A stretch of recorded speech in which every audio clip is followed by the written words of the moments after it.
Well, being African myself and at one time young, it is always refreshing.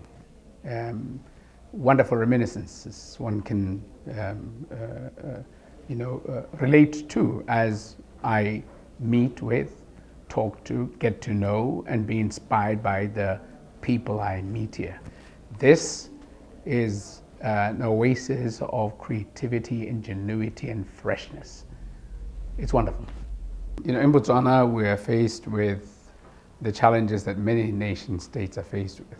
It's to do with how we adapt and how we manage to reduce the risk that's associated with development. And a lot of it is to do with the amount of CO2 we emit to the air, which is a threat to our environmental ecosystem.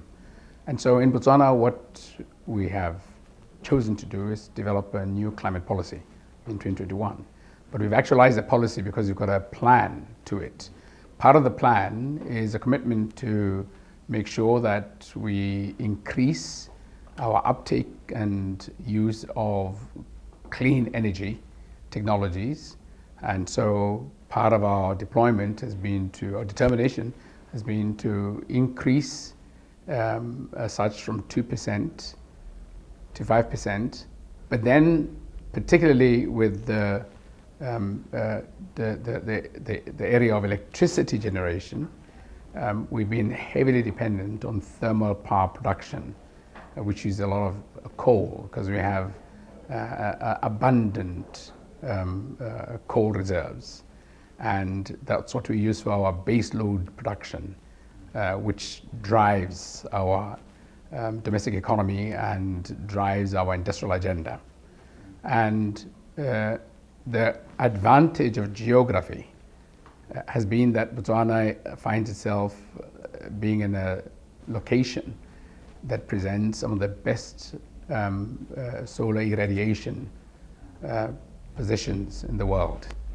And so we want to take advantage of this. And we had before an integrated resource plan that primarily gave prominence to thermal power production. We have adjusted since in response to meeting the global targets as set out in the SDGs, so that we rev it up to 30%. We're determined by 2030 would be clean energy production, primarily solar. We have been motivated by some of the results we gotten from our wind studies. So we'll be putting up some wind turbines and gas, natural gas, for the production of electricity. And with an enhanced capacity to develop electricity from solar, given our scattered population, sparsely populated in some areas, quite far away from the grid, a grid which is expensive to deploy and not as efficient, we're actually looking at the development of standalone solar power systems in some of those locations. We are also looking at collaborating and developing partnerships with some of the leading global tech innovative companies and institutions, some of which are investigating and have shown promising results of replacements to the regular grid that we have. And with these, when these are found, who knows, we might be able to participate in the hydrogen space for energy production. And that would certainly be incredible in its capacity to move the dial. And I happen to be privileged to be a leader in this time, in this century, when the world, my country included, is faced with the problems that bedevil us. And so one has to be focused and purpose-driven. Otherwise, you have no business being a leader. And being purpose-driven, relevant, and focused means you've got to respond to your demographic realities. Our demographic realities point to an essentially youthful population with aspirations that which we cannot meet the needs of if we go the regular route. This begets a demand for us to adjust, rivet, step up, and do things different. And that's why we have a mindset change campaign. So transformational leadership is not a luxury, it's an essential necessity. And in my quest to be relevant and to be of service to my people, I have to. Everybody who wants to be a leader has to be transformational. And so you think out of the box.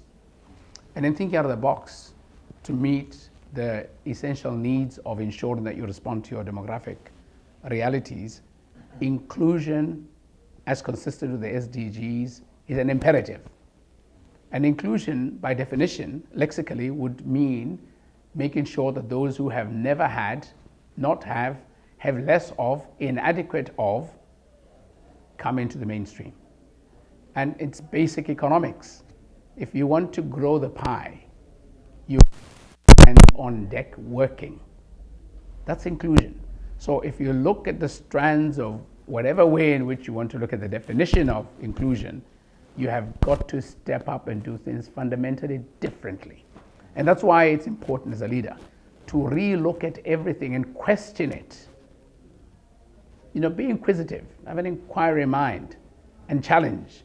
And in challenging, you will find that some of the agreements we've had were detrimental, inimical to development. And so, who's put there to put the voice of the people forward? It's people in my position. And that's all I did.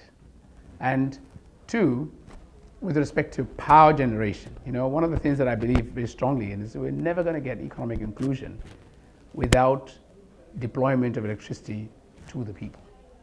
So you've got to lower the cost.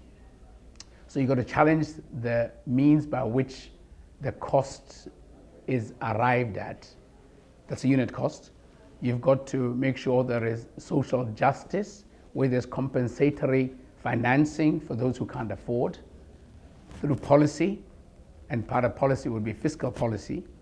You've got to make sure that the electricity, once deployed, is usable for productive means more than anything else. And part of productive means, a prerequisite to production, is just being able to see and read, whether it's for medical purposes, whether it's for safety and security, whether it's for reading, literacy, computation. And this brings about a once in a lifetime opportunity for many who have never had to be able to compete with those kids who have otherwise been privileged. And so in Botswana specifically, we have developed a policy recently where we have zeroed the cost of electrical connection. So all you need to do is present your certificate of ownership of a piece of land, right? And owning a residential property in Botswana or land is free to citizens, for citizens. You present that, even if you have built a temporary structure, that's good enough. You put your application in, we have what's called a ready box, and you get that also plugged in for free, and you can put in your first light in your life. So what we do is we calculate the return on that in the cost of the tariff over time. But we rebalance it so that everybody has it. And then, of course, like I said, we do deploy solar, electricity to places that are off-grid, etc. We, in the developing world, suffer the most of the worst of those. And we pay for that through every means possible, including being made to pay by the financial institutions whose standards of measure for access to credit have included in there our ability to not emit, right? And that would stall and put us on the back foot our capacity to industrialize. So there's a whole framework laden with unfairness in an attempt to address a problem. But the problem persists. So it's not that we are not committed to making sure we reduce carbon emissions, but the question has got to be asked and an answer demanded. If you are to inflect and make the most significant impact in dealing with the problem, where should you act first and most? Is it among us or them? Without taking away the need for everybody to take action. And I would hazard to suggest that we continue to pay a bigger price in even an attempt to resolve problems that are the responsibility of those developed. And I think this is causing a humanitarian crisis. It's a lack of justice. It brings about sustained inequity globally because we've been pushed down and we keep getting pushed down even more in an attempt to rivet. What's worse is, particularly through the financial institutions, in those opportunities that are natural, that present themselves in their capacity to respond most, such as solar irradiation. Guess who wants to occupy the place of opportunity to respond to those the most?